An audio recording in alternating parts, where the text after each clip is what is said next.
we've got some evaluating to do. So today we really want to discuss about evaluating your ideas. Hopefully you had a chance to think about different pain points or different possible solutions that you can come up with. We've gone through some of the points we mentioned in the last video, and now you've got a nice collection of ideas that you can think about. So really, we want to evaluate them. Now let me just start in saying that I'm a big believer in planning and evaluating.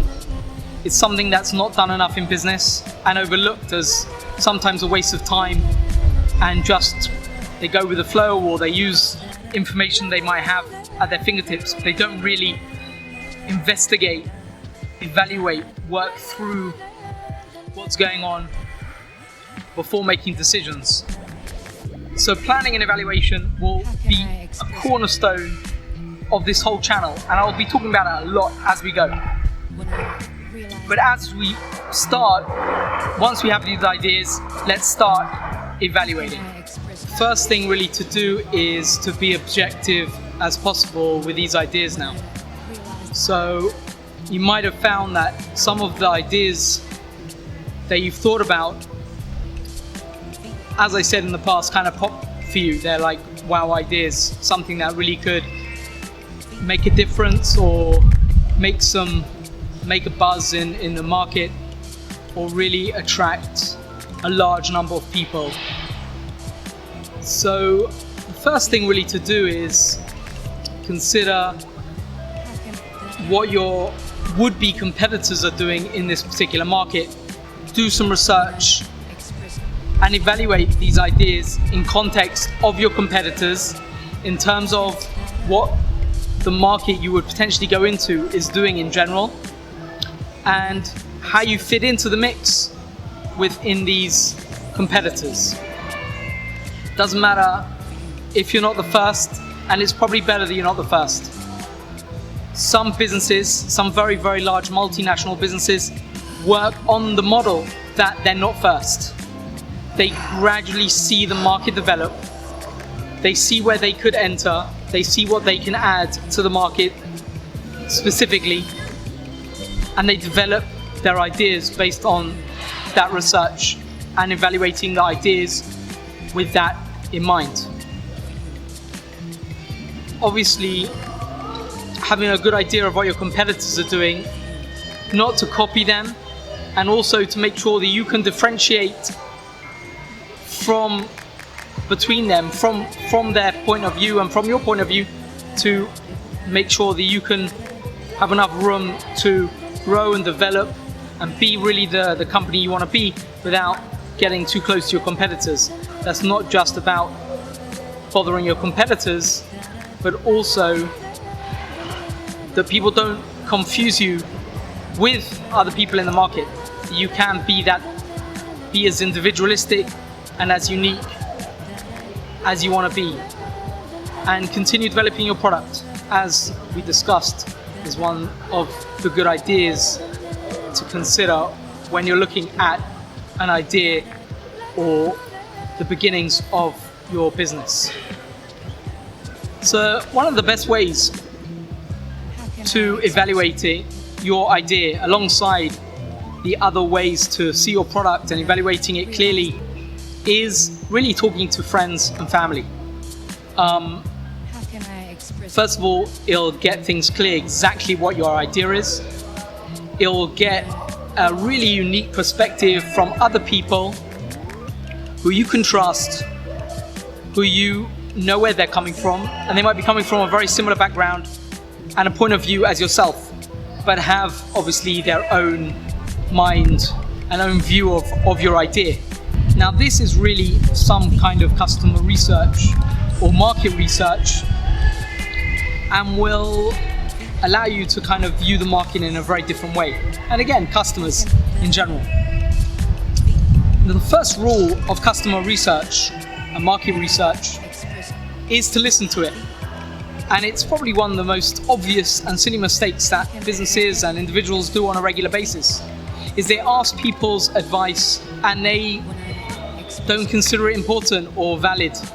And it is extremely valid, and it's very, very likely that these people's views are on point and you might have overlooked it. So something I love about this place, that the vibe, I don't know what it is, I think just the way they've set this place up is it really gets me creative, my creative juices going. It really allows me to think clearly. Again, as I said, I really had some great meetings here, and just really is a great place for creative businesses to have a go. They've got these little stalls here, Pineapple Express, people selling some fresh fruit, and these, I'm sure they have them other places, but these Pilates are just amazing, like ice lollies or ices that just, the flavors are just not standard flavors. I don't know, I'm sure you have this kind of thing around the world, but here it's big, there are a number of locations, but the flavors are just amazing. So yeah, so what do we have? Hi, okay, so we have here all kinds of different flavors. We have the fruit flavors, they're water-based, so we have pineapple, strawberry, melon and mint, lychee, and wild berries. And then we also have the cream-based ones. So we have the Parv cream-based ones, banana peanut butter, chocolate and peanut butter, vegan coconut. And then we have the dairy ones, which is the Malabi pistachios,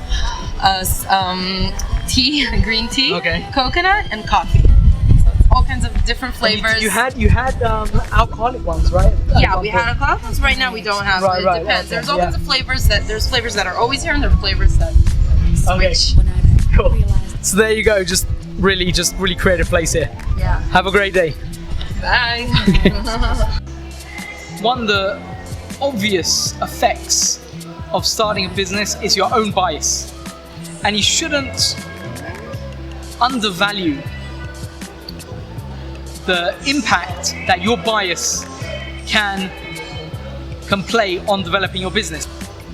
You can manage that bias, balance it out with other people's views, and see things clearly from various points of view. So what I would say is, go out, once you've got your 2 or 3 ideas that you really like, and you've done the evaluating, you've thought it through, you've written it down, you can really see what people think and hear their views. Some of them really will be silly, some of them will be because they haven't thought it through the first part of your evaluation process. But following on from that initial evaluation process to discussing with them, you can really hear what they have to say. I really think that having those 2 parts as part of your evaluation process is essential to move things forward. So till next week then, when we can talk about the planning stages and carry on this roadmap. I hope to add some of these details into the comment section or into the first description section in the other videos as well, so you have some material that you can work on and look back on, so you don't have to just watch this whole video the whole time or each video. But I hope they're entertaining, hopefully they're informative. Again, if you like these videos, please subscribe. If you have something to add, please put something in the comment section. In the case of evaluation, what are your experiences with evaluating? How have you done evaluating? What process of evaluation are you in right now? And what have you achieved by doing so? And as well, to maybe smaller businesses that are a bit more established, you're not a startup, I really think you should consider evaluating even at this stage you might be in.